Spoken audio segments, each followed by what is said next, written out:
জুলাই গণঅভ্যুত্থানের পর গেল অক্টোবরে অন্তর্বর্তী সরকার সংবিধান, নির্বাচন ব্যবস্থা, বিচার বিভাগ, দুর্নীতি দমন কমিশন, জনপ্রশাসন ও পুলিশ সংস্কার কমিশন গঠন করে।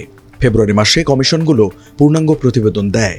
পরে ঐক্যমত্য প্রতিষ্ঠার লক্ষ্যে এই 6 কমিশনের প্রধানদের নিয়ে প্রধান উপদেষ্টার নেতৃত্বে জাতীয় ঐক্যমত্য কমিশন গঠন করা হয়। প্রথমে সংস্কারের 166টি গুরুত্বপূর্ণ সুপারিশ নিয়ে দলগুলোর কাছ থেকে ছক আকারে মতামত নেওয়া হয়। এরপর 20 মার্চ থেকে শুরু হয় দলগুলোর সঙ্গে আলাদা বৈঠক। এটি চলে 19 মে পর্যন্ত। 2 জুন দ্বিতীয় পর্বের আলোচনার উদ্বোধন করেন প্রধান উপদেষ্টা ডক্টর মোহাম্মদ ইউনূস। আমি অত্যন্ত আশ্চর্য হয়েছি এবং অত্যন্ত আনন্দিত হয়েছি যে কত গভীরভাবে আপনারা এটাতে গিয়েছেন এবং শুধু ওনাদের সঙ্গে কমিশনের সঙ্গে আলাপ করে না, নিজেদের ভেতরে আলাপ করেছেন। দ্বিতীয় পর্বের বিষয়ভিত্তিক আলোচনায় দলগুলোর সাথে একসাথে বসে ঐক্যমত্য কমিশন।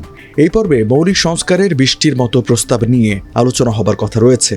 এখন পর্যন্ত 9 দিনে আলোচনা হয়েছে 13টি বিষয়ে।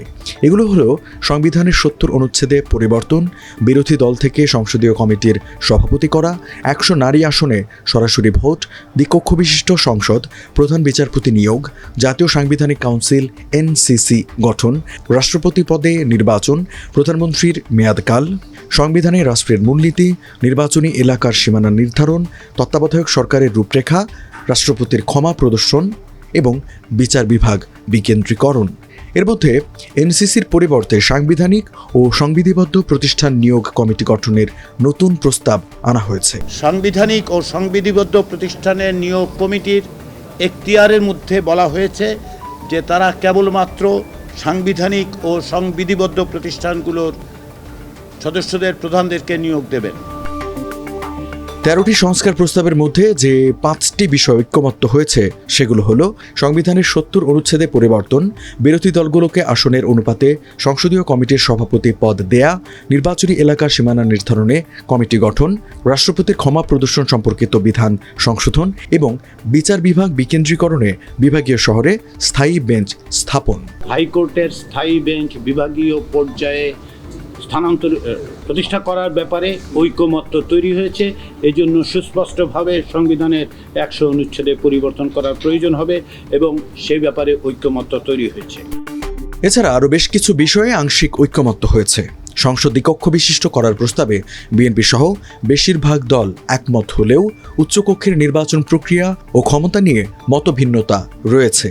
অন্যদিকে তত্ত্বাবধায়ক সরকার ব্যবস্থা পুনঃপ্রতিষ্ঠায় সব দল একমত হলেও এর গঠন, মেয়াদ ও কর্মপরিধি নিয়ে মতভেদ রয়েছে। তত্ত্বাবধায়কের মেয়াদের ব্যাপারে কমিশন 3 মাস বলেছে, জামাত ইসলামীটাকে 4 মাস বলেছে এবং স্থানীয় সরকার এবং জাতীয় সরকার দুটি, জাতীয় নির্বাচন এবং স্থানীয় নির্বাচন, এই দুটি তত্ত্বাবধায়ক সরকারের মাধ্যমে হতে হবে।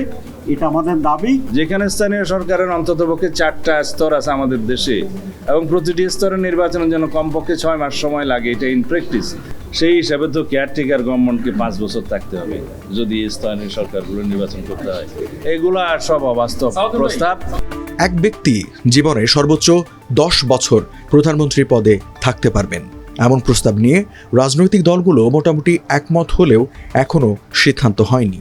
বিএনপি বলছে সংবিধানে এনসিসি বা এ ধরনের কিছু রাখা না হলে প্রধানমন্ত্রীর মেয়াদকালের বিষয়টি মেনে নেবে তারা।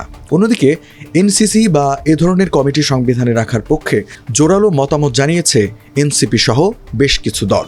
দলীয়করণ করা হয়েছে রাষ্ট্রীয় প্রতিষ্ঠানগুলোকে, যার ফলে আসলে আমাদের নির্বাচন ব্যবস্থা ভেঙে পড়েছে।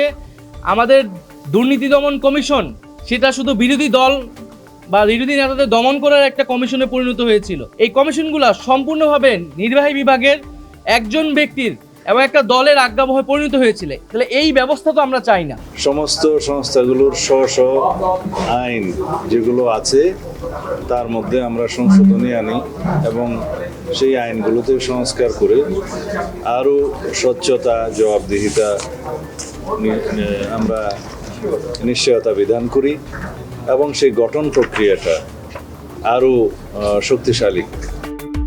ঐক্যমত্য কমিশনের সহসভাপতি অধ্যাপক আলী রিয়াজ বলেন, রাজনৈতিক দলগুলোর সহযোগিতায় বেশ কিছু বিষয়ে ঐক্যমত্য হয়েছে। আগামীতে অমীমাংসিত আরও কিছু বিষয়েও ঐক্যমত্য হবে। আমাদের আলোচনা খুব ইতিবাচকভাবে অগ্রসর হচ্ছে এবং আমরা আশা করছি রাজনৈতিক দলগুলোর এই মর্মে সহযোগিতা অব্যাহত থাকলে আমরা জুলাই মাসের মধ্যে একটা সনদ, জাতীয় সনদ তৈরি করতে পারব। 7 জুলাই শুরু হচ্ছে দ্বিতীয় পর্বের 10 দিনের আলোচনা। সেখানে অমীমাংসিত বিষয় ছাড়াও সংবিধান সংশোধন পদ্ধতি, জরুরি অবস্থা ঘোষণা, জেলা সমন্বয় কাউন্সিল গঠন সহ বেশ কিছু বিষয়ে আলোচনা হবার কথা রয়েছে।